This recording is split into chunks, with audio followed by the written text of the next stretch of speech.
ज्ञानोबराय म्हणतात, योगिया दुर्लभ तोमिया देखिला साजणी, पाहता पाहता धणी न पुरे धणी.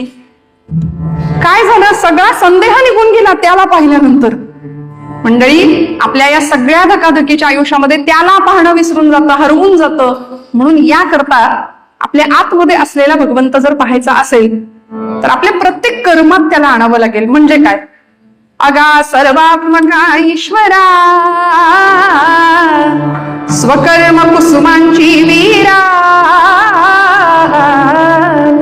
पूजा केली होया पारा दोषाला. ज्ञानोबरायांनी कर्मपूजा सांगितली. प्रत्येक कर्म त्याला अर्पण करण्याच्या भावनेने करायचं. आणि कुठलं कर्म, तया सत्कर्मी रती वाढवो भूता परस्परे पडो मैत्र जीवांचे. प्रत्येकाविषयी हृदयामध्ये प्रेम, मैत्री, आदर. आपल्याकडे बऱ्याचदा पाणी अडवा, पाणी जिरवा अशा नाही का सरकारी योजना आखतो, पण आमची माणसं जरा थोडं उलटा कारभार करतात. पाणी अडवा, पाणी जिरवा नाही, याची अडवा. जगाचं वाटोळ झालं तरी चालेल, माझा प्रपंच सुखी झाला पाहिजे. मी आणि माझा प्रपंच, मी आणि माझं घर, माझी लेकरं बाळ, माझं सगळं उत्तम राहिलं पाहिजे. पण हाच विश्वबंधुत्वाचा संदेश ज्यावेळी ज्ञानोबराय देतात त्यावेळी माऊलींकडे बघा आणि ज्ञानोबरायांना विचारा, माऊली तुमचं काय मत आहे, कुठे काही गुंठाभर जमीन घेऊन ठेवली का, कुठे काही खरेदी केलं का? माऊली म्हणतात, हे विश्वची माझे घर, ऐसी मती जयाची स्थिर, किंबहुना चराचर आपण जे झालं सगळं जग माझं आहे म्हणाले. वसुधैव कुटुंबकम असा विश्वबंधुत्वाचा संदेश ज्ञानोबराय आपल्याला देतात त्यांच्या वाङ्मयातून. स्वामी विवेकानंदांसारखा एक संन्यासी योद्धा त्याच भूमीत जन्माला येतो आणि सगळ्या जगभर विश्वबंधुत्वाचं नातं सांगून जातो. योद्धा कधी संन्यासी नसतो आणि संन्यासी कधी योद्धा नसतो, पण हा योद्धा संन्यासी ठरला कारण त्या मातीनं दिलेले ते संस्कार, परमेश्वराची लहानपणापासून असलेली भक्ती आणि त्या भक्तीचा परिणाम असा झाला की देव प्राप्त झाला. 9 सप्टेंबरला अमेरिकेतली कडाक्याची थंडी सहन होत नाही म्हणून स्वतःच्या अंगाचं मुटकुळं करून लाकडी पेटाऱ्यामध्ये झोपणारा हा महात्मा, 10 सप्टेंबरला अमेरिकेच्या त्या रस्त्यांवरनं फिरणारा हा महात्मा कुणी ओळखत नाही, पण 11 सप्टेंबरला जागतिक कीर्तीचा महात्मा होतो, हिरो होतो. परमेश्वराच्या अचिंत्य लीलेचं यापेक्षा दुसरं काय वर्णन असू शकतं मंडळी. आयुष्यभर केलेली उपासना, आयुष्यभर केलेला त्याग, संघर्ष हे सगळं पाठीशी आलं आणि कर्मपूजा केली. यद्यत कर्म करोमि तत्तदखिलम शंभो ममाराधनम. हे भगवंता, मी जे कर्म करीन ते तुला अर्पण करण्याच्या भावनेनं करणार, हे प्रामाणिकपणे मनात यायला लागतं. बरं, इथे दंभाला जागा नाहीये. म्हणून भगवंताला अलर्जी जर कशाची असेल तर ती अहंकाराची. त्याला अलर्जी, दंभ आवडत नाही, चालतच नाही. बाकी काही नाही दिलं तरी चालेल, पण हा दंभ आम्हाला इथे नकोय. त्याला प्रेम लागतं, तो प्रेमानेच बांधला जातो. अगदी सुरुवातीच्या काळामध्ये कृष्णावतारामध्ये त्याला प्रेमाने बांधलं. सगळ्यात पहिल्यांदा कुणी बांधलं सांगा ना? यशोदेनी बांधलं ना. 2 दावं बोट दोरी प्रत्येक वेळी कमी पडायची, पण भगवंत बांधला जात नव्हता. एक क्षण असा आईची दया आली, म्हणलं मैया बांधलो, बांधून घेतलं स्वतःला. त्याच भगवंताला आमच्या जनाबाईंनी सुद्धा बांधलंय. रोज जात्यावर दळण दळायला बसायच्या सकाळी सकाळी आणि देवाला आळवायच्या. जनी मांडते दळण नाम ओठी घोळते, भारी जड हे जाते तुझी आविना. एक पांडुरंगा येणार रे बाबा. 14 माणसांचं दळण दळायच्या जात्यावरती. आता जात म्हटलं की बऱ्याच जणांना माहित नाही, इथे आपल्या सगळ्यांना माहितीये, हो ना? नाही, आपल्याकडे नसलं तरी आपल्या सगळ्यांना माहितीये. त्या जात्यावर दळण दळायला बसायच्या. परवा मुला एका आमच्या नवीन मुलीने एका विचारलं, म्हणे ताई जातं म्हणजे काय असतं आणि त्याच्यावर कसं बसायचं? म्हणलं बाई, जात्यावर नसतं बसायचं, त्याच्या शेजारी बसायचं, पण त्याला हात लावायचा, मस्त पाय पसरायचा आणि खणखणीत आवाजात ओव्या गायच्या. आमची दुबईकर मंडळी सगळी म्हणणार आहेत, सुंदर माझं जात ग फिरते बहुत. बाबा सगळे म्हणा, सुंदर माझं जात ग फिरते बहुत. ओम्या गाऊ तू ये देवा विठ्ठला.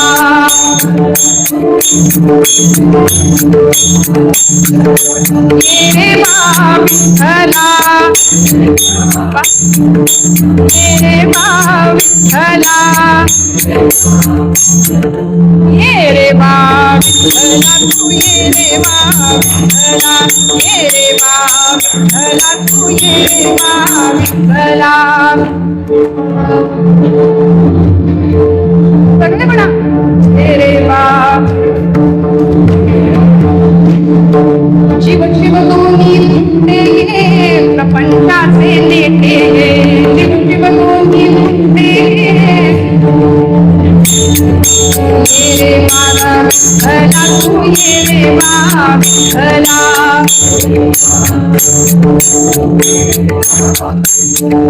ये रे बा विठ्ठला, ओ ये रे बा विठ्ठला, ये रे बा विठ्ठला तू ये रे बा विठ्ठला, ये बा विठ्ठला तू ये रे बा. सासू आणि सासरा दीर तो तिसरा,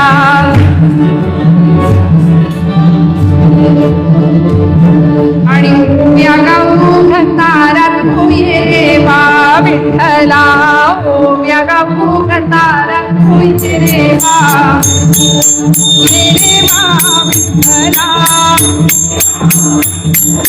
ये रे बा विठ्ठला,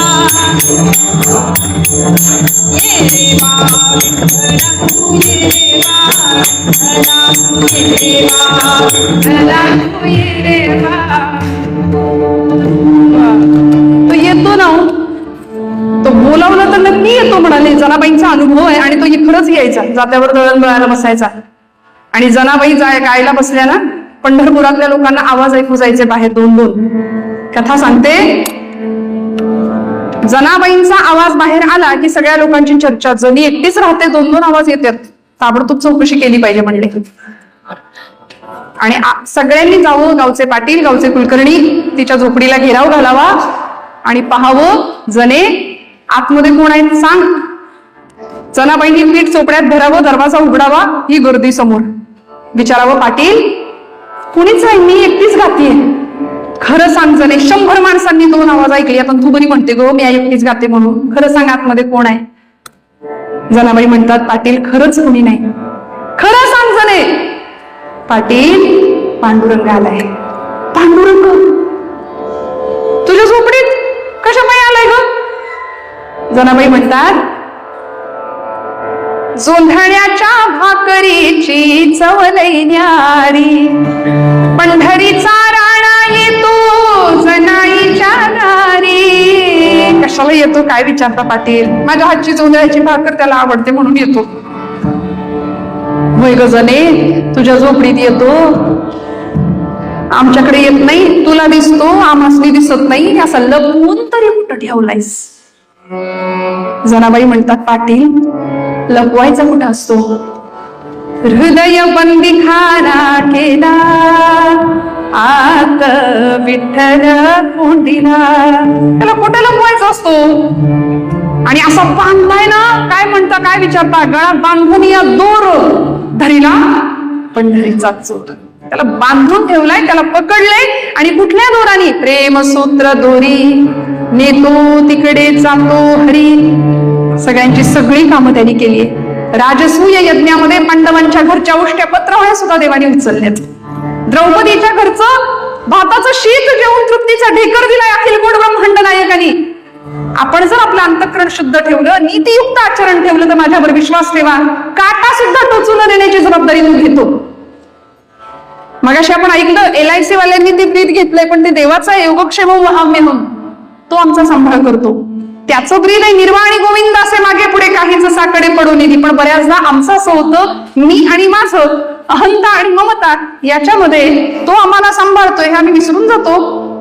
आम्ही असे आमच्या जमिनीवर उभे राहतो बरं का, तिकडचं सांगते, असे उभे राहतो बांधावर आणि येणाऱ्या पाहुण्याला सांगतो तो डोंगर दिसतोय, ते झाड दिसतंय, तिथपर्यंतच सगळं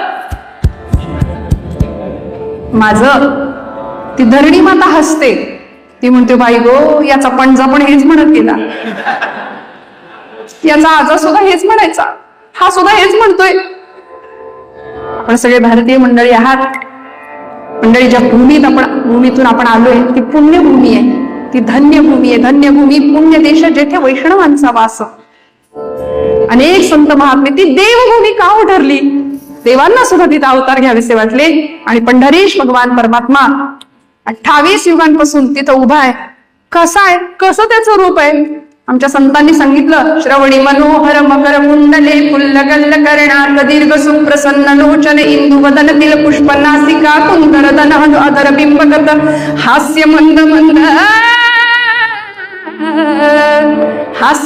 मंद हरी हा आनंदाचा कंद.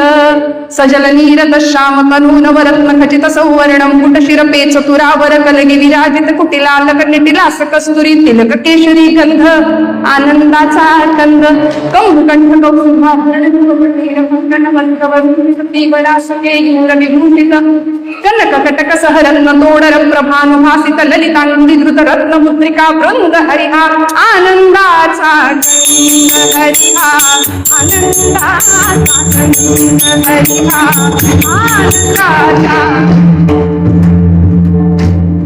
म्हणून सुख समृद्धी याही पलीकडं एकमेव अद्वितीय आनंद आहे, आपल्या आत आहे.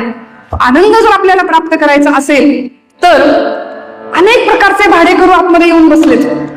6 भाडेकरू आहेत आतमध्ये. काम, क्रोध, लोभ, मोह, मद, मत्सर या सगळ्या भाडेकरूंना जर आपण बाहेर काढून टाकलं तर हृदयाचा गाभारा स्वच्छ होईल. आणि मग तिथे तुका म्हणे देह भरिला विठ्ठल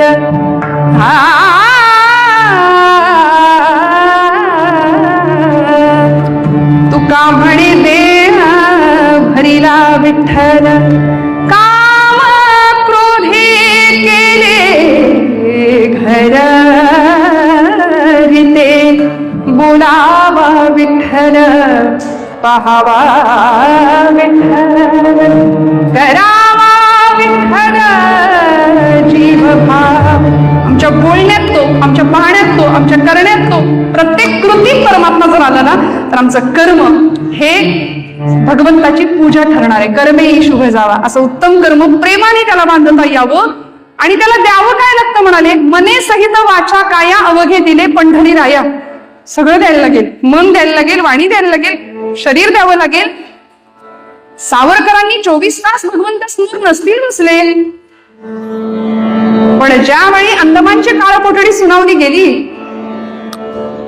त्यावेळी, म्हणजे लंडनहून ज्यावेळी भारतात आणण्याचा प्रयत्न, त्या जहाजातून उडी टाकली समुद्रामध्ये, कोर्टामध्येच लोकांनी विचारावं तुम्हाला भीती नाही वाटली का? त्यावेळी सावरकर उत्तर देतात, मला भीती नाही वाटली, कारण भगवद्गीतेचं तत्वज्ञान मी जाणतो.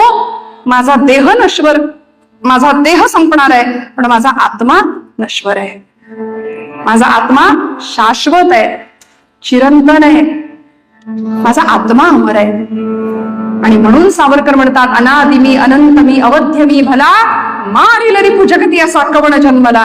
माझ्या आत्म्याला मारणार कुणी नाही. नैनं छिन्नन्ति शस्त्राणि नैनं दहति पावकः न चैनं क्लेदयन्त्यापि न शोषयति मारुतः. हे गीतेचं तत्वज्ञान ते जाणत होते, म्हणून कर्मपूजा उत्तम केली. संतांनी धर्मपालन करायला शिकवलं, धर्माचे पालन करणे, पाखंड खंडन. हिंदवी स्वराज्य संस्थापक छत्रपती शिवप्रभू गळ्यामध्ये देवी भक्तीची 64 कवड्यांची माळ घालूनच आग्र्याच्या दरबारात सुद्धा उभे राहत होते. ते असं नाही म्हणले आता तिकडे चाललोय, मग असं नाही, आपलं हिंदुत्व सांभाळलं. देवी समोर उभे राहिले तर प्रार्थना करायचे, देवी उभे कादिके आदिशक्ती, शिवानंदिनी भक्त कल्याणिनी, चंडा सुरच्छेदिनी भद्रकाली, निशंभा सुरप्राण संहारिणी, दाक्षायणी शैल राजेंद्र कन्ये, जगत स्वामिनी राजराजेश्वरी, कुळाची भवानी तुला प्रार्थितो हा, शिवाजी रणी दे जय स्वामिनी. कारण रणामध्ये जय देणारी ती शक्ती आहे, म्हणून त्या शक्तीची आराधना केली.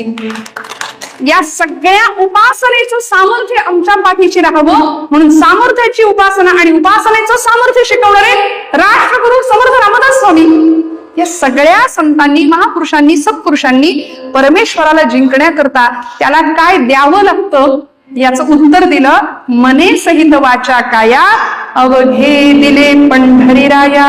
देवाला द्यावं लागतं, मन द्यावं लागेल, मुखामध्ये अखंड नाम घ्यावं लागेल. बोलू ऐसे बोले जेणे बोले विठ्ठल डोले. आमचं बोलणं असं असावं ज्यामुळे दुसऱ्याच्या हृदयातला विठ्ठल डोलला पाहिजे म्हणाले. कुणीतरी म्हणाले, शब्द संभल के बोलिये, शब्द के हाथ ना पाव. एक शब्द है औषधी, तो दुसरा शब्द है घाव.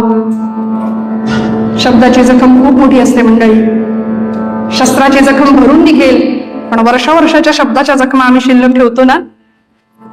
25 वर्षापूर्वी आमच्या लग्नामध्ये माझा असा अपमान झाला, आता जाणार नाही मी तिकडे, म्हणून आम्ही 25 वर्षाची दुखणी घेऊन बसतो की नाही सांगा, आमच्याच नातेवाईकांनी. म्हणून ज्यावेळी ही सगळी मंडळी भगवंताकडे जातात ना, मी सांगितलं मग असे, एक याचक होता आणि एक योजक होता. एक उशाशी बसला होता आणि एक पायाशी बसला होता. त्याला त्याची जागा कळली होती. भगवंताचे पाय चेपायला लागला पार्थ अर्जुन. भगवंत म्हणले आता उठतो. झालं असं, जो आधी आला होता तो बसला इकडे उशाजवळ. देव उठल्याबरोबर देवाला आधी अर्जुनच दिसला आणि अर्जुनाची चौकशी देवाने सुरू केली. अर्जुना, अरे कधी आलास, सांगायचं नाही का, बघ मी असं झोपून राहिलो. तो जगाचा बाप आहे करत, त्याला काय अवघड आहे, पण तरी पण म्हणाले, मी असं झोपून राहिलो, तू आलास, मला आधी कल्पना दिली असती तर मी तुझ्या स्वागतासाठी तयार राहिलो असतो. बरं सगळं ठीक आहे ना. अशी अर्जुनाची चौकशी करतायत, पण मागे तळमयाची आग मस्तकाला चढत होती दुर्योधनाची. मी आधी आलोय, माझी चौकशी आधी करावी हे याला कळत नाही का. भगवंतांनी चौकशी केली दोघांची. म्हणाले, अर्जुना दुर्योधना, तुम्ही दोघंही माझ्या नात्यातले आहात. अर्जुनाशी माझं नातं आहे, आत्याचा मुलगा आहे. अर्जुनाशी माझं नातं आहे, तसं दुर्योधना तू अर्जुनाचा भाऊ असल्यामुळे तुझंही माझं नातं आहे. पण अर्जुन माझ्या नात्यातला आहे, तसं तू नात्यातला आहे. अर्जुन नात्यातला, तू नात्यातला. ते नाती गोती शब्द आहे मराठीत, की गोत्यात आणतात तीच नाती म्हणले बहुतेक. त्यामुळे तुझं माझं नातं आहे. बोला म्हणाले, पटकन बोला, वेळ संपत आली, सांगा किती काय हवंय तुम्हाला माझ्याकडून. दोघंही म्हणाले, देवा युद्ध ठरलंय, युद्धासाठी मदत पाहिजे, तुझी सगळी मदत हवी आहे. भगवंत म्हणले, मी मदत करणार, पण माझी अट आहे, एका बाजूला माझं सगळं सैन्य आणि दुसऱ्या बाजूला मी एकटा. मी हातात शस्त्र धरणार नाही, युद्ध करणार नाही. न धरी शस्त्र करी मी, गोष्टी सांगेन युक्तीच्या चार. मी हातात शस्त्र धरणार नाही, मी युद्ध करणार नाही, मी 4 चांगल्या युक्तीच्या गोष्टी फक्त सांगणार आहे, ज्याच्या बाजूला असेल त्याला. दुर्योधन म्हणत होते, याच्या गोष्टी ऐकायला तिथे काही पंगत आहे, तर लढायचंय, याच्या गोष्टी ऐकायला कुणाला वेळ आहे. तू नको म्हणले मला तुझं सैन्य दे. हा तयारच होता, त्यांनी मागून घेतलं आणि देवाचं सगळं यादव सैन्य, नारायणी सेना घेऊन दुर्योधन निघाला. अर्जुनाकडे भगवंत बघतायत आणि हसतायत. अर्जुन आनंदात आहे, देव मला प्राप्त झाला. भगवंत म्हणतात, तुम्ही माझ्याकडून सगळं मागता, पण मलाच मागायचं विसरून जातात.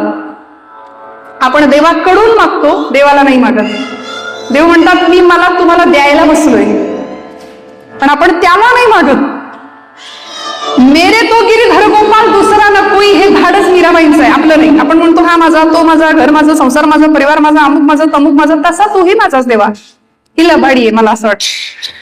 मीराबाई म्हणतात, मेरे तो गिरीधर गोपाल दुसरा न कोई.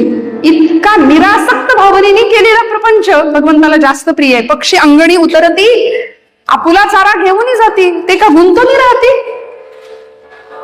दिवसभर खेळ खेळणारी मुलगी, आता तसं राहिलं नाही हो. आता प्रत्येकाच्या हातामध्ये मोबाईल आहे, आमच्या लेकरांच्या सुद्धा, मुलांच्या सुद्धा.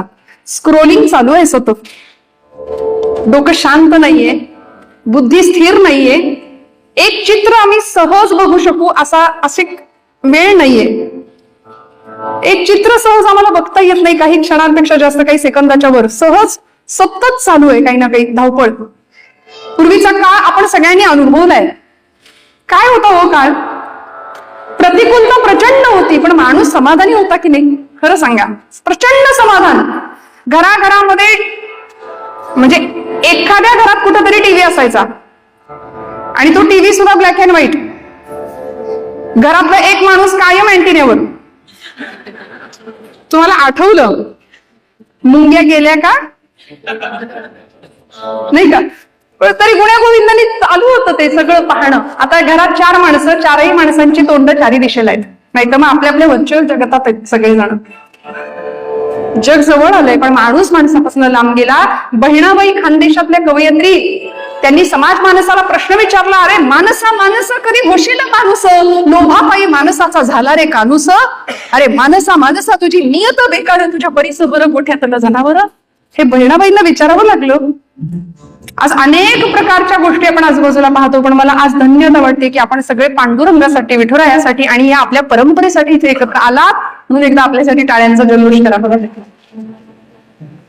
प्रेमाने बांधलं गेलं, प्रेमाने. महाराष्ट्र मंडळ, मला असं दादा मगाशी म्हणाले 700 ना, 700ची संख्या पार झाली. एवढी लोक एकत्र येतात, एका धाग्यामध्ये, एका प्रेमाच्या सूत्रामध्ये बांधली जातात. भगवंताला दुसरं काही नको, प्रेम सूत्र दोरी नेतो तिकडे जातो हरी. प्रेमाच्या सूत्राने आपण इथे आला, म्हणून मला असं वाटतं पांडुरंग आज पंढरपूर सोडून इथंच आलाय. आणि तो जातो, तो कसा जातो आपण उत्तर रंगात बघायचंय. उत्तर रंग आख्यानाचा भाग नारदीय कीर्तनाच्या पठडीनुसार. मी पूर्व रंगामध्ये इथं थांबते, एकदा अभंगाचा आठव करणार आणि मग उत्तर भागाकडे आपण जाऊया. कीर्तन संपलेलं नाही, नाही तर म्हणून मध्यांतर झाले, उठायचं की काय आता नका. पुढच्या संकल्पित वेळेमध्ये मी संपवण्याचा प्रयत्न करणार आहे. फक्त मधला जय जयकार सगळ्यांनी मिळून करायचा आणि मग आपण कथेकडे जाऊया. आर्या मयूर पंतांची ओवी ज्ञानेशाची, सुश्लोक वामनाचा, अभंग तुकोबरायांचा म्हणतात ना, अभंग तुकयाचा. तसं मोरोपंतांची आर्यमध्ये मोरोपंत म्हणले, टाळी मृदुरमणीचे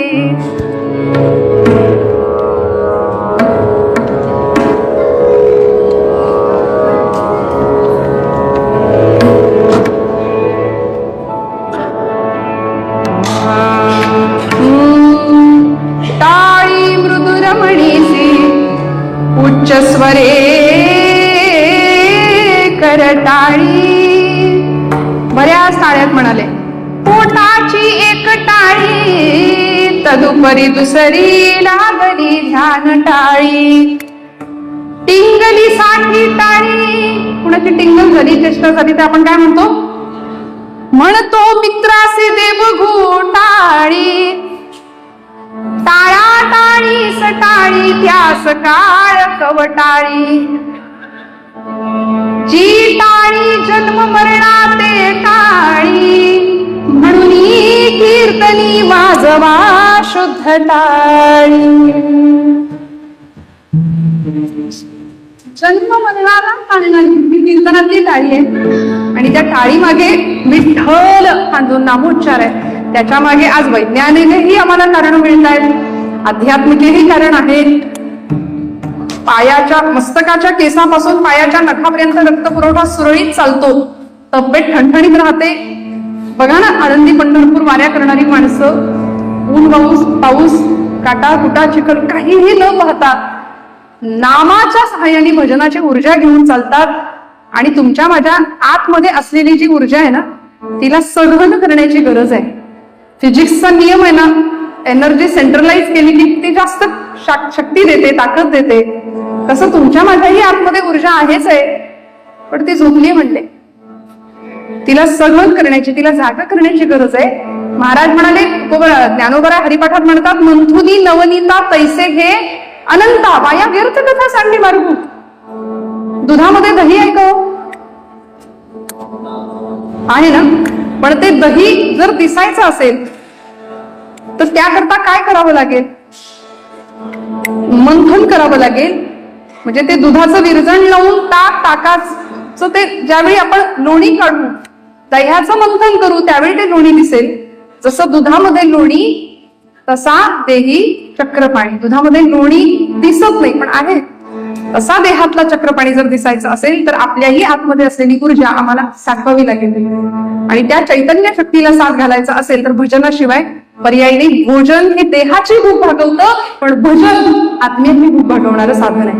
मनाची भूक भागवायची असेल तर भजनाशिवाय पर्याय नाही. खणखणीत टाळी, सगळ्यांचे हात वर. विठ्ठल विठ्ठल विठ्ठल बोला.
क्षेत्राला म्हटलंय.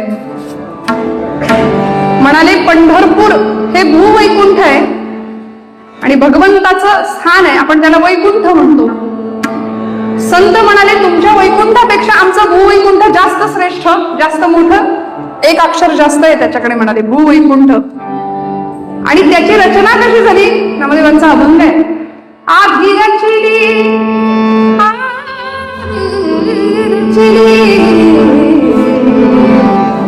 आषाढी एकादशीचा दिवस पंढरपूरमध्ये ही गर्दी सगळ्या वारकऱ्यांची. आणि त्या पंढरीचं महिमान काय सांगावं? जम्मू या द्वीपा माझी एक पंढरपूर गाव, धर्माचे नगर तेथे विठो पाटील त्याचे नाव. तिथला मोकाशी आहे, तिथला पाटील आहे तो. भीमातिरी एक वसविले नगर त्याचे नाव पंढरपूर. भूवैकुंठ असलेली ती पंढरी. त्या पंढरी क्षेत्राचं महात्म्य सांगितलं. आधी पंढरी आहे आणि मग तुमची वैकुंठ नगरी आहे म्हणाले. आधी रचली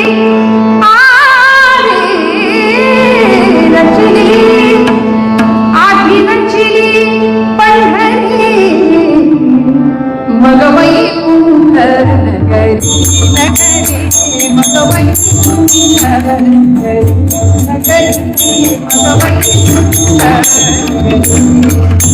आधी रचली आधी रचली आधी रचली आधी रचली पंढरी मग वैकुंठ नगरी मग वैकुंठ जे मानवते चराचरा जे मानवते चराचरा तेव्हा होते पंढरपूर.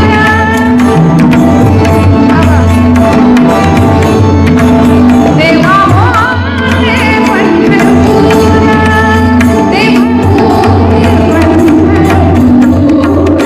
तेव्हा होते पंढरपूर भगवती.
आषाढीला सगळ्या वैष्णवांची मंदिरी म्हणते. बघा, सृजनाची मांदी आहे ना ही सुद्धा आपली, असंच आहे ना. सगळी सज्जन माणसं एकत्र येतात. मला असं वाटतं तिथेही सृजनाची, तिथे वैष्णवांची, तिथे सज्जनांची मांदियाळी जमते. चांगल्या माणसांनी एकत्र येणं खूप गरज आहे हो सध्या. नाही तर मी मगाशी म्हटलं तसं याची आडवा त्याची जिरवा असं करणारी माणसं बरीच आहेत. तुला बघून घेतो, कुठे नेतो आपण, सगळं कुठं नेणार आहे सांगा ना. पण हे प्रेम वाटायला आम्हाला संतांनी शिकवलं ना, प्रेम वाटायला शिकवलं. प्रेम सूत्र दोरी नेतो तिकडे जातो हरी. म्हणून या वाटेवर प्रेमाचं वाटप झालं आणि ही वाट पंढरी भगवंताकडे घेऊन जाणारी ही गर्दी पंढरपूरच्या वाळवंटामध्ये भगवंताचं दर्शन घेण्याकरता या मोठ्याच्या मोठ्या रांगा. आणि पंढरपुरामध्ये आपल्याला माहिती, बाकी सगळीकडे रुक्मिणी आईसाहेब जरी शेजारी असल्या तरी पंढरपुरात नाही येत त्या शेजारी, ते पलीकडे आहेत. त्यांचं देव, त्यांचा गाभारा वेगळा आहे. आणि तिकडून त्यांनी हळूच विचारला, हो हे एवढे सगळे भक्त तुमचे आज पंढरपूरला जमा झाले, या सगळ्यांना वैकुंठ प्राप्त होणार का? या सगळ्यांना वैकुंठात जागा मिळणार का? म्हणाले, तिथे गर्दी केवढी होईल? भगवंत म्हणाले, अगं रुक्मिणी, तुला कुणी सांगितलं? पंढरीला आला म्हणजेच वैकुंठाला प्राप्त झाला असं तुला कुणी सांगितलं? तो दुबईत जरी असला तरी माझ्या वैकुंठाकडे येऊ शकतो. म्हणजे जरी पंढरपूरला नाही आला तरी सुद्धा ठाईच वैसोनी करायचं चित्त आवडी अनंत आळवावं या न्यायाने त्यांनी हृदयात जरी माझं दर्शन घेतलं, मला पाहिलं, तरी सुद्धा त्याला वैकुंठ प्राप्त होऊ शकतो. आईसाहेब रुक्मिणी माता संवाद सुरू आहे भगवंतांशी आणि भगवंतांना म्हणताय, तरी सुद्धा पंढरीला यायला जातंय काय, बिघडतंय काय? आलं पाहिजे, प्रत्येकाने आलंच पाहिजे. पण या सगळ्यांना वैकुंठ प्राप्त होणार का? बरं, असं कोणी आहे का देवा की जो कधीच पंढरपूरला येत नाही पण त्याला तुम्ही भेटता, त्याला तुम्ही प्राप्त झाला आहात? भगवंत म्हणाले, अगं मीच भगवद्गीतेमध्ये कृष्णावतारात सांगितलंय, यत करे यत करोषु यदश्नासी यत करोषि यदश्नासी यत जुहोसी ददासी यत तपस्यसी कौंतेय तत्पुरुष्व मदर्पणम. तू जे जे कर्म करशील ते सगळं मला अर्पण करण्याच्या भावनेने कर. पण कुठलं कर्म? तू का म्हणे सत्य कर्माभावे साह्य, सत्कर्मच मला अर्पण करायचंय. आणि असं कर्म मला अर्पण करणारी जी जी मंडळी आहेत ना, यत करोषि यदश्नासी यत जुहोसी ददासी यत तपस्यसी कौंतेय तत्पुरुष्व मदर्पणम. तू जे जे कर्म करशील ते मला अर्पण करण्याच्या भावनेने कर असं मीच सांगितलंय. त्याकरता पंढरपूरला आलंच पाहिजे असं काही नाही. कामात भगवंताला पाहणारी भक्त सुद्धा मला प्रिय आहे. मग असं कोणी आहे का की जो पंढरपूरला येत नाही पण तुमचं सतत भजन करतो? भगवंत म्हणाले, भरपूर आहेत, पण तुला फार लांब नाही घेऊन जात, मी जवळ घेतो म्हणाले. म्हणून पंढरपुरापासून फार लांब नाही नेलं, जवळच असलेल्या एका गावामध्ये आईसाहेबांना भगवंत घेऊन गेले. आणि येता येता येता एका शेताच्या बांधावर उभे राहिले आणि कानावर आवाज पडला, कांदा मुळा भाजी, कांदा मुळा भाजी, कांदा मुळा भाजी, कांदा मुळा भाजी, कांदा मुळा भाजी, कांदा मुळा भाजी, अवघी मिठाई माझी, अवघी मिठाई माझी, अवघी मिठाई माझी, अवघी मिठाई माझी,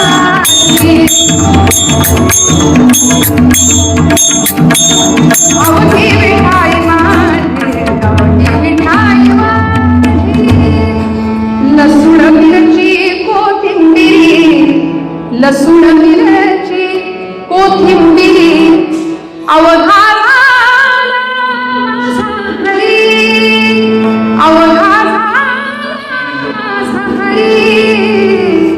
कांदा मुळा भाजी, कांदा मुळा भाजी, अवघी मिठाई माझी, अवघी मिठाई माझी, मिठाई माझी, अवघी मिठाई माझी, अवघी मिठाई माझी. हा आवाज ऐकला आणि आई साहेबांनी विचारलं, कोण आहे? अवघी मिठाई माझी, कांदा मुळा भाजी असं म्हणणारा आहे तरी कोण? त्यावेळी भगवंतांनी रुक्मिणीला सांगितलं, आता फक्त पहा माझ्या या भक्ताकडे, ज्यांनी आपल्या कर्मात मला पाहिलंय, ज्यांनी आपल्या सेवेत मला पाहिलंय, इथं उगवणारं प्रत्येक रोपट विठ्ठल समजून तो जगवतोय. झालं, मी 10 मिनिटात संपवत्या. उशीर झाला. प्रत्येक रोपट विठ्ठल समजून तो जगवतोय. आणि पहा तरी त्याच्याकडे, याचं नाव आहे सावता, जातीने माळी. अरणगावच्या गावाचं नाव, अरणगावचा भक्त सावता, माळी धन्य झाला. अरणगावचा भक्त सावता, माळी धन्य झाला. जया दे वनमाळी मोहिला, जया रे वनमाळी मोहिला, जया रे वनमाळी मोहिला. विश्रीहरता विश्वंभरतो, नाम विठोत्याचे तत्वते दैवते राजे, तत्वते दैवते राजे. अरणगावचा भक्त सावता नाम विठ्ठलाची भक्ती करता करता करता ज्यांनी आपल्या कामामध्ये मला पाहिलं, असा माझा सावतोबा नावाचा आवडीचा भक्त आहे, माझा लाडका भक्त आहे. पंढरपूरला कधीच येत नाही मला, पण प्रत्येक रोपट विठ्ठल समजून जगवतो. हा जो मळा बोलवलाय ना त्यांनी, तो भक्तीचा मळा आहे, तो प्रेमाचा मळा आहे, तो माझ्या नामाचा मळा आहे. आणि त्या विठ्ठल भक्तीने भरलेल्या माझ्या सावतोबाकडे बघ तरी असे सावतोबा दिसले. आईसाहेबांनी पाहिलं, डोक्याला फेटा बांधलाय, अंगरखा आहे, खाली करवती कमरेकाठी धोतर नेसलंय, गळ्यामध्ये उपरण आहे, कपाळाला गंध आहे, गळ्यात तुळशीची माळ आहे. आणि रुक्मिणी आईसाहेबांनी पाहिलं, हाच का हो तुमचा भक्त? म्हणाले, हो.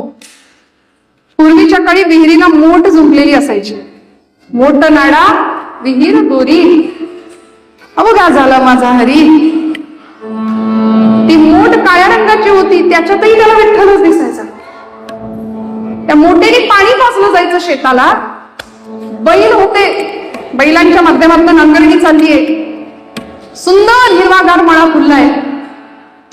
आणि सावतोबांकडे पाहिलं, आईसाहेब, रुक्मिणी माता आणि पांडुरंग त्यांच्याकडे पाहतायत. दुपारची वेळ, सावतोबांची पत्नी दुपारच्या माध्यान्नीचं भोजन घेऊन, डोक्यावर पाटी आहे, त्याच्यामध्ये भाकरी आहे, एका कापडामध्ये बांधलेली ती सगळी शिदोरी, उत्तम भाकरी, ठेचा, झुणका. एकादशी आज मला माहितीये, अजिबात वर्णन केलं तरी तोंडाला पाणी सुटतं, असं शेतकऱ्याच्या घरचं सुंदर भोजन. आणि आंब्याच्या किंवा झाडाच्या त्या हिरव्यागार सावली खाली झाडाच्या भोजन करताना मिळणारा आनंद कुठल्याही 5 स्टार हॉटेलमध्ये नाहीये. का सुंदर असा त्या चवीचा. ती मंडळी आता घ्यायला लागली. दुपारची वेळ, माध्यान्नीची वेळ, ते भोजन घेऊन आईसाहेब आल्या. आपले सोलापूर वगैरे साईडचं ते इरकल लुगडं नेसलेलं, कपाळाला रुपया एवढं खसखशीत कुंकू, गळ्यामध्ये एक सौभाग्याचा अलंकार, मंगळसूत्र, प्रचंड शालीनता, कपाळाला एवढं मोठं कुंकू. आमचे जुने कीर्तनकार सांगायचे, आता कुंकू गेलं, रुपयाचं अवमूल्यन झालं म्हणाले, त्यामुळे कुंकू गेलं. आणि आता मी हेही म्हणणं कमी पडेल की टिकलेली जागा घेतली, आता तीही नसते खरं तर कधी. आम्ही हिंदू आहोत ना, मला असं वाटतं, आमचे गुरुजी सांगतात, आम्ही हिंदू म्हणून पतित होण्याला कारण आहेत. का माहितीये? माझ्या नवीन तरुण भावंडांना मी नेहमी सांगत असते, जुन्या मंडळींनी सांगायची गरज नाही, येत वडील जे करी ती तया नाम धर्म ठेवी ती माऊली म्हणते. पण मोठ्या माणसांवर जबाबदारी आहे, सांगावं लागेल, बोलावं लागेल आम्हाला. कारण सज्जन निष्क्रिय राहिले की दुर्जन सक्रिय होतात. सज्जनांची निष्क्रियता दुर्जनांच्या सक्रियतेला कारण ठरते. आमचं हिंदुत्व पतन होण्याचं कारण आहे काय? आमच्या कपाळाला गंध नाही, कपाळाला गंध नाही, डोक्याला टोपी नाही, मनामध्ये श्रद्धा नाही, बऱ्याचदा मुखाला मंत्राचा स्पर्श नाही, आणि वेळ आली तर हातात शस्त्र घ्यायची तयारी नाही. भक्ती किंवा अध्यात्म आम्हाला पलायनवाद नाही शिकवत, आमची भक्ती आम्हाला निर्भयता शिकवते. कर्तृत्व शून्य नाही बनवत, उलट कर्तव्य प्रवृत्त करते. भक्ती निर्भय बनवते आम्हाला, निर्भयतेचं वरदान देणारी आमची भक्ती आहे. त्यामुळे अशी भक्ती असावी. आणि आज झालंय काय, अध्यात्म श्रवण, कथा, कीर्तन, प्रवचन करणारी माणसं अशी घाबरून आहेत. बोलू की नको, बोलू की नको, आवडेल की नाही. आणि यातलं काहीच जे करत नाही ते फुल कॉन्फिडन्स, समाजामध्ये वाटेल तो व्यवहार करून वागतायत, जगतायत. म्हणून असा अध्यात्म असावं की जे आम्हाला निर्भय बनवेल, जे आम्हाला वेळोवेळी बोलायला लावेल. आमचे गुरुजी म्हणतात, या गादीवर उभं राहिल्यानंतर राग येईल असं अजिबात बोलायचं नाही आणि बोलल्याशिवाय राहायचं नाही. आता घरामध्ये मी म्हटलं मग असे 4 माणसं आहेत, पण आजी, घरामध्ये आजी असणं, एकत्र कुटुंब व्यवस्थित असणं, आजीनी नातीनं आजीच्या गोष्टी ऐकणं. आता 80 वर्षाच्या आजीला 5 वर्षाची नात म्हणते तुला काही कळत नाही, आणि आई वडील हसतात, आमचा बाळ किती गुणाचा आहे नाही का, म्हणजे 2G 3G 4G 5G सगळंच पाहिजे, आजी नको, आजी नको. जुनी माणसं, त्यांचे संस्कार, ते वैभव, इतकी सुंदर परंपरा आपल्या संस्कृतीची आहे मंडळी, ती जपणं, ती वाढवणं. आज मला एवढ्या साता समुद्र पलीकडे येऊन सुद्धा आपण मंडळींनी परंपरा जपताय आपल्या लेकरांना. आज ही लेकरं पाहिली ना, मला खरंच भरून आलं की खरंच म्हणजे भारतात न राहून सुद्धा किंवा तिथं नसताना सुद्धा आपली लेकरं पायी वारी तिथं दिंडीत चालताय. हे भाग्य आहे लेकरांचं, हे इथलं भाग्य आहे पिढीचं. हे त्यांना पाहायला नाही मिळणार, आपल्याला माहितीये. आपण आहोत याचे डोळे, आपण हे पाहू शकतो किंवा त्यांना ते वैभव ते दाखवू शकतो की ही आपली संस्कृती आहे राजा, ही आपली संस्कृती आहे. मी नाही तू खा, हा भाव आपल्या संस्कृतीतला नाही, तर तुला नाही मलाच मिळू दे, ही सगळी ओरबाडण्याची संस्कृती आपली नाहीये, आपली नाहीये. इतकी सुंदर संस्कृती जगामध्ये आदर्शभूत ठरावी अशा आपल्या संस्कृतीचं पालन आपली लेकरं पुढची करत असतील तर या कथा, या कीर्तनाचं प्रयोजन दुसरं काही नाही, हेच आहे.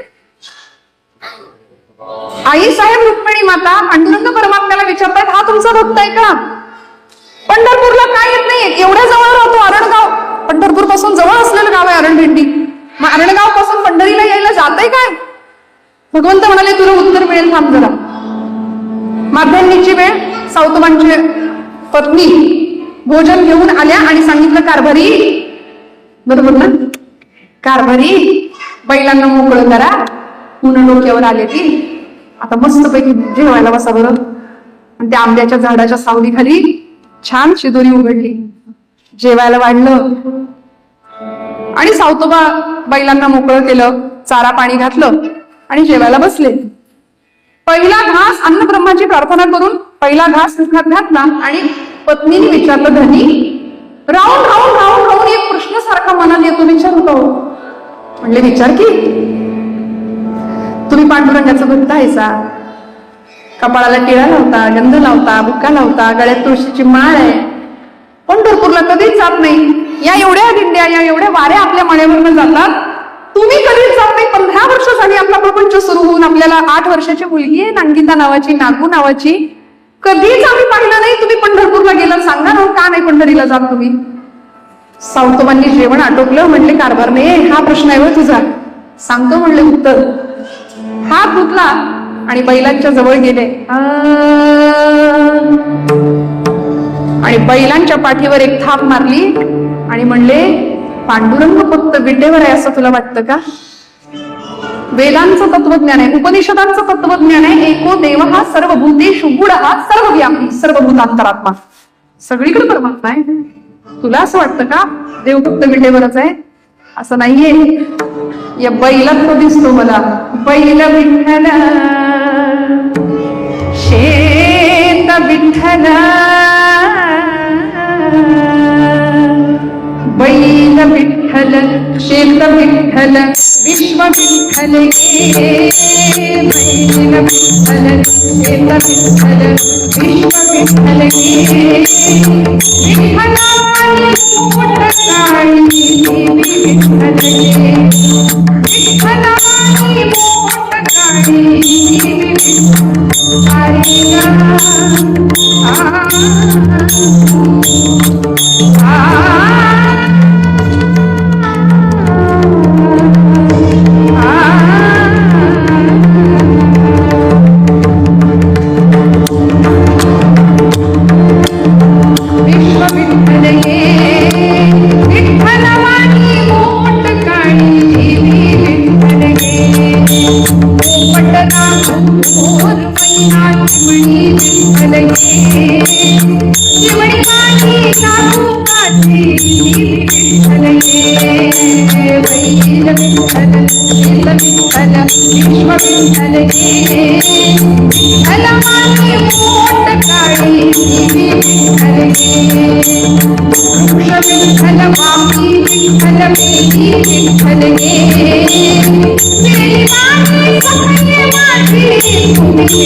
सर्व चराचर विठ्ठल, सूर्य चंद्र विठ्ठल, सगळं विठ्ठल आहे.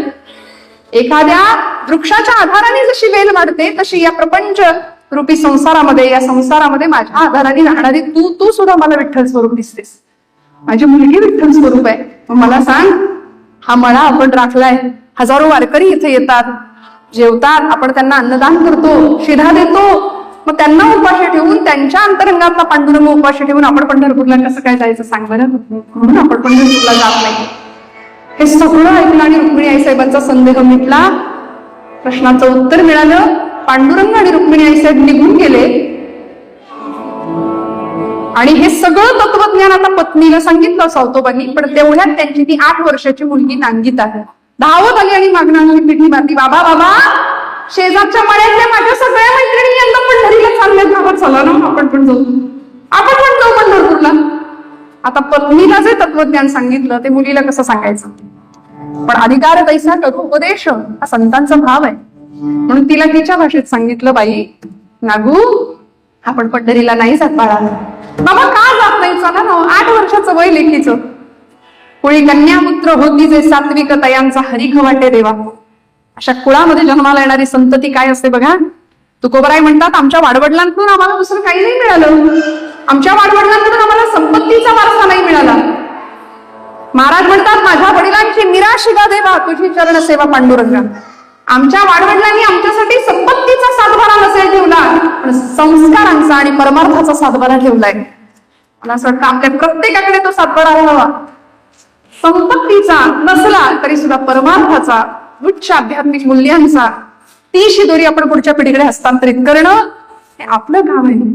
आणि म्हणून आपल्या नागूला, आपल्या मुलीला सावतोबा सांगतायत, बाळा आपण पंढरपूरला जात नाही. का बाबा जात नाही. अगं वेडे, आपण जो मळा सांभाळतो की नाही, या मळ्याचा मालक आहे तो. सांगा ना मंडळी, या सगळ्या कथेमध्ये हे एक वाक्य आम्हाला किती शिकवून जातं. या मळ्याचा किंवा या सगळ्याचा मालक तो आहे हे किती जणांना कळतं.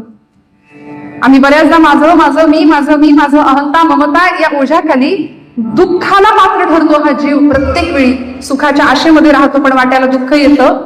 पण यामध्ये यथा कमलपत्राक्ष, पाण्यात राहून कमळाचं पान जसं कोरडं राहतं तसं आम्हाला संसारात राहता यावं.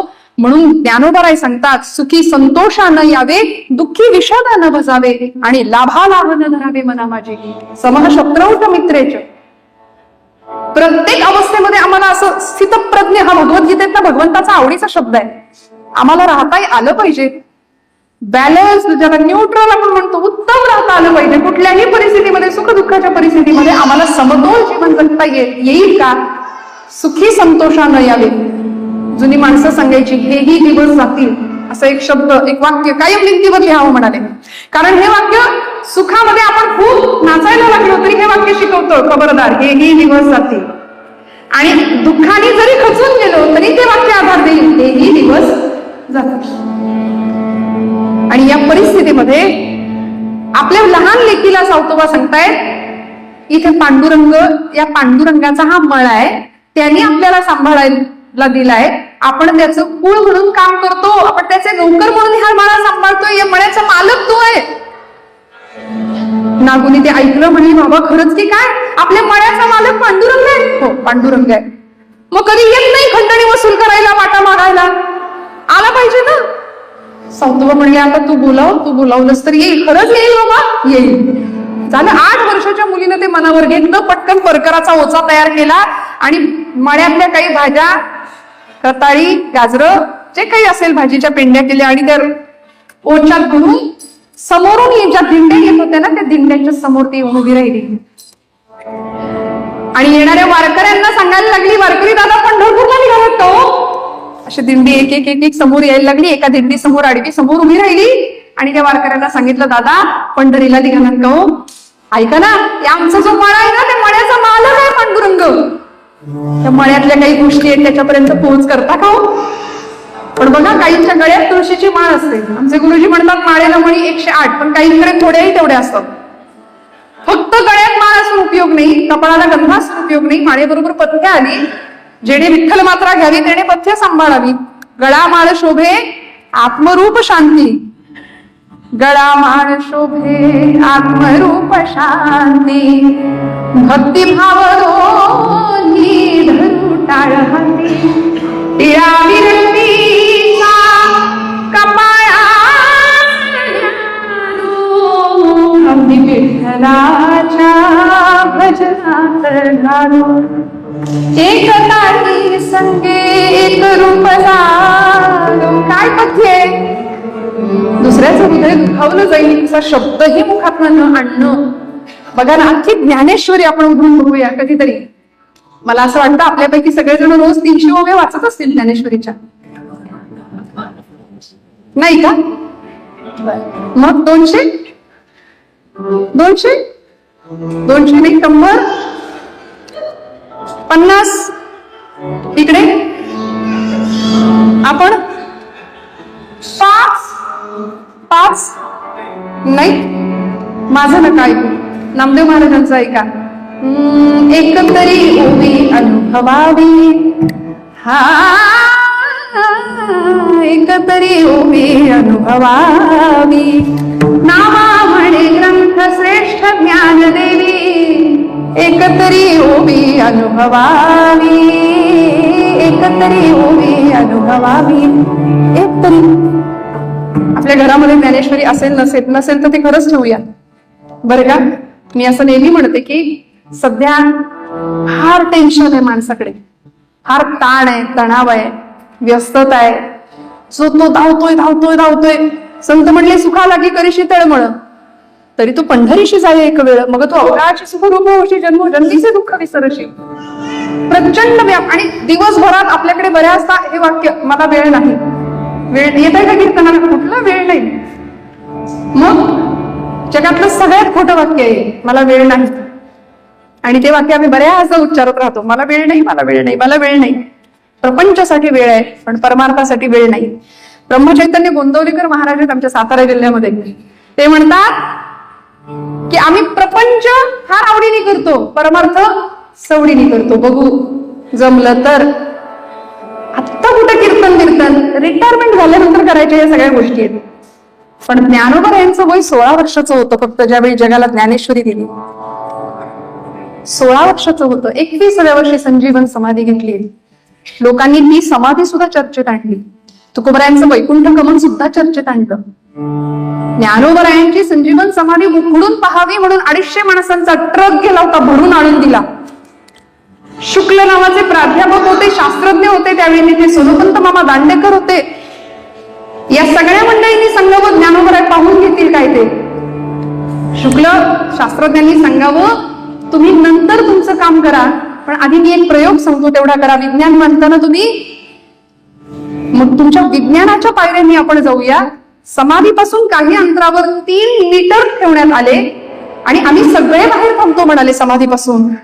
तुम्ही त्या मीटरचं रिडिंग घ्या आणि तुम्हाला जे अनुभवाला येईल त्याचा अनुभव घ्या. मंडळी सगळे बाहेर थांबले. ही सगळी ज्ञानोबांच्या समाधीचं अस्तित्व किंवा समाधीवर शंका घेणारी माणसं समाधी उकडून काढायला आली होती. त्या सगळ्यांनी मीटरवरचे काटे तपासले. काही अंतराच्या फरकाने किंवा काही क्षणातच मीटरवरचे काटे रिडिंग दाखवायला लागले. आतमध्ये चैतन्य आहे, आतमध्ये स्पंदन आहेत, आतमध्ये ऊर्जा आहे याची प्रचिती या सगळ्यांनी घेतली. बरेचसे फॉरेनर्स होते त्याच्यामध्ये आणि आजही कित्येक फॉरेनर्स वारीमध्ये सुद्धा येत आहेत. लंडनहून वारी गेली, हो ना, पंढरपूरला. आज आम्ही आळंदीला गेलो, देहूला गेलो, पंढरीला गेलो. कुणीतरी मला परवा म्हणाला, ताई खरंच तिथं ज्ञानोबा आहेत आतमध्ये. म्हटलं आहे. खरंच त्या दगडात ज्ञानोबा आहे? म्हटलं आहे बाबा, डोकं टेकवणारा दगड नसावा. ज्ञानोबा आहे तिथं आहेत, फक्त डोकं टेकवणारा दगड नसला पाहिजे. आज आमची श्रद्धा कमी पडते. माणसातला माणूस आम्हाला दिसत नाहीये, मग दगडातला देव कधी दिसायचा? आषाढातला देव कधी दिसायचा आम्हाला? माणसातला परमेश्वर जरी ओळखता आला ना तरी भरपूर झालं. आणि असा भगवंत सावतोबांनी ओळखला. आपल्या मुलीला सांगितलं, बाई ग, पांडुरंग आपल्या मळ्याचा मालक आहे, म्हणून तिने त्या दिंडी समोर उभं राहावं आणि सांगावं, वारकरी दादा एवढी भाजी पांडुरंगाला पोच करा, आमच्या मळ्याचा मालक आहे तो. वारकरी म्हणले, तुझे वडील तर कधी पंढरपूरला जात नाही आणि तुझं हे काम करायला आम्हाला काही गडी समजली, हमाल समजली? चल चालते हो म्हणाले. ढकलून दिलं तिला. सगळी भाजी खाली पाडली, तुडवत तुडवत निघून गेले. सावतोबा म्हणाले, ज्याला लहान लेकरात पांडुरंग दिसला नाही त्याला बेट्यावर काय दिसायचा? तो निघून गेले. ती रडत रडत रडत परत आली. सावतोबा म्हणाले, परत भाजी गोळा कर, परत वाटेवर उभी राहा, येईल आता कुणीतरी येईल त्यांच्या जवळ दे. सगळ्या दिंड्या गेल्या पण तिची भाजी नाही कुणी नेली. नवमीचा दिवस संपला, दशमीचा दिवस संपला. 8 वर्षाच्या नागुनी प्रण केला, पांडुरंग मळ्याचा मालक आहे, त्याला भाजी पोहोच झाल्याशिवाय आणि पांडुरंग मळ्यात आल्याशिवाय मी अन्न पाणी वर्ज करणार, मी घेणार नाही अन्नाचा कण आणि पाण्याचा थेंब सुद्धा. 8 वर्षाच्या मुलीचा संकल्प मंडळी. पोट खपाटीला गेलं, डोळे खोल गेले, शरीरात प्राण नाही अशी अवस्था त्या लेकीच्या. सावतोबा सांगतायत, नागू असा हट्ट करू नको बाळा, काहीतरी थोडं पाहून घे, येईल पांडुरंग. नाही. दशमीचा दिवस संपत आला. सावतोबांनी आपल्या लेकीची ती अवस्था पाहावी आणि पांडुरंगाला करुणा भाकावी. भगवंता, माझ्या मुखातनं मी बोलून दुसरे शब्द दिलाय, तू येशील म्हणून. सहृदय दयाघन भगवंत विटेवर हिलावला जणू आणि त्यांनी वीट सोडली. सोडली. एका वारकऱ्याचा वेळ घेतला आणि दिंडी मालक म्हणून गळ्यामध्ये विणा घेऊन साक्षात पंढरीचा नायक, अखिल कोट ब्रह्मांडाचा नायक पंढरी परमात्मा त्या दिंडीमध्ये निघाले.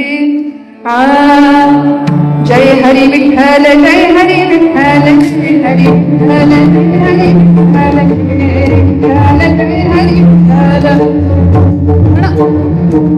जय विठ्ठल, जय हरी विठ्ठल, जय विठ्ठल, जय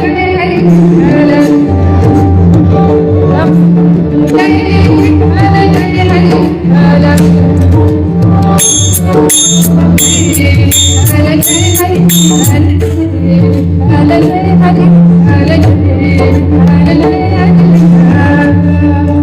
चंद्रभागेती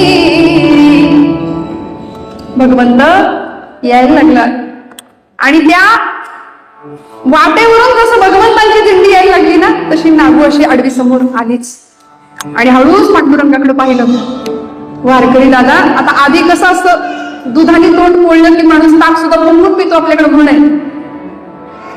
पांडुरंग परमात्मा पाहिला, वारकरी वेशामध्ये आलेल्या भगवंताला पाहिला आणि नागूने हळूच विचारलं, वारकरी दादा पंढरीला निघालात का? भगवंत म्हणाले, हो बाळा. तिच्या डोक्यावर हात फिरवला. एवढी भाजी पांडुरंगाला देता का?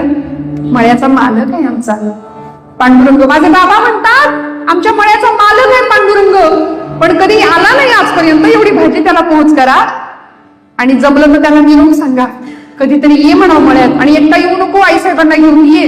काही काम पडू द्यायची नाही. छान झोपडी बांधायला सांगित बाबांना आणि रोज जाईजुईच्या फुलांचा गजरा सुद्धा करून देईल. 8 वर्षाच्या मुलीचा भाव होता. त्याचा परिणाम असा झाला, भगवान पंढरी परमात्म्याने तिचा तो भाव ओळखला आणि म्हणाले, बाई ग, भाजी पोहोच करतो पण काही निरोप आहे का अजून तुझा? आता एवढ्या प्रेमाने बोलणारा हा पहिलाच वारकरी, कारण आधीचा अनुभव जमेस होता म्हणून तिने अंदाज घेत घेतच विचारलं. पण भगवंतांनी जसा वारकरी वेशात असताना तिच्या डोक्यावरून हात फिरवला आणि सांगितलं, अजून काही निरोप आहे का तुझा? तेव्हा ती म्हणते, फार दयाळू दिसतो वारकरी दादा, अगदी आमच्या पांडुरंगासारखे दिसताय. त्याने असं चेक केलं, मेकअप चुकलंय काय म्हणले माझा. तिने ओळखलं की काय मला? पांडुरंगाला निरोप पोहोचवाल ना, सांगाल ना, एकदा मळ्यात येऊन जा, मळ्याचा मालक आहेस ना, मग एकदा येऊन जा, आई साहेबांना घेऊन ये सोबत. सांगतो म्हणाले बाळा. निघून गेला भगवंत पुढे. नाचत गात ही पोरगी आपल्या मळ्यात आली आणि शेजारच्या मैत्रिणींना सांगायला लागली, वडिलांना सांगू लागली, आता येईल